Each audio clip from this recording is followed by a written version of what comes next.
एक दिन एक गरीब औरत अपने दो बच्चों के साथ एक गिरवी की दुकान में आई।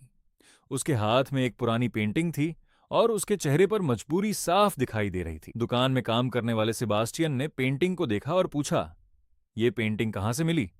औरत ने जवाब दिया, ये मेरे दादाजी की निशानी है। जैसे ही सेबास्टियन ने पेंटिंग को ध्यान से देखा, वह हैरान रह गया, क्योंकि वह समझ चुका था कि यह कोई मामूली पेंटिंग नहीं है। यह बहुत दुर्लभ थी और इसकी कीमत लगभग 5 करोड़ रुपए हो सकती थी। लालच में आकर सेबास्टियन ने सोचा कि वह औरत को इसकी असली कीमत नहीं बताएगा। लेकिन तभी सेबास्टियन की नजर उस औरत के बच्चों पर गई। वे बहुत कमजोर लग रहे थे। उनके कपड़े पुराने थे और ऐसा लग रहा था जैसे वे कई दिनों से भूखे हों। ये देखकर सेबास्टियन का दिल पिघल गया।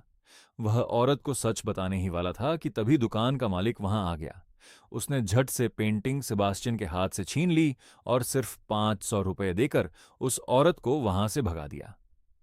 बेचारी औरत मजबूरी में पैसे लेकर चली गई। इसके बाद दुकान के मालिक ने उस पेंटिंग को दुकान में सजा दिया और उसकी तस्वीरें इंटरनेट पर डालने लगा। लेकिन कुछ देर बाद सेबास्टियन को एहसास हुआ कि उसने बहुत गलत किया है। फिर एक रात सेबास्टियन ने वह पेंटिंग दुकान से चुरा ली और सीधे उस औरत के घर पहुंच गया। वहां जाकर उसने पेंटिंग औरत को वापस देते हुए कहा, यह पेंटिंग 5 करोड़ की है, इस पर आपका पूरा हक है। यह सुनते ही औरत हैरान रह गई और उसकी आंखों से आंसू निकल पड़े। सेबास्टियन चुपचाप वहां से चला गया। दुकान मालिक को चोरी का पता चल गया और उसने गुस्से में सेबास्टियन को नौकरी से निकाल दिया। कुछ दिनों बाद सेबास्टियन के पास पैसे खत्म हो गए। मजबूरी में वह दोबारा उसी दुकान पर नौकरी मांगने गया। लेकिन दुकान का मालिक उसे धक्के मारकर भगा रहा था कि तभी अचानक एक खूबसूरत और अमीर औरत उतरी जिसने महंगे कपड़े पहन रखे थे। उसके साथ दो स्वस्थ और खुश बच्चे भी थे। फिर उसने एक लिफाफा सेबास्टियन के हाथ में दिया।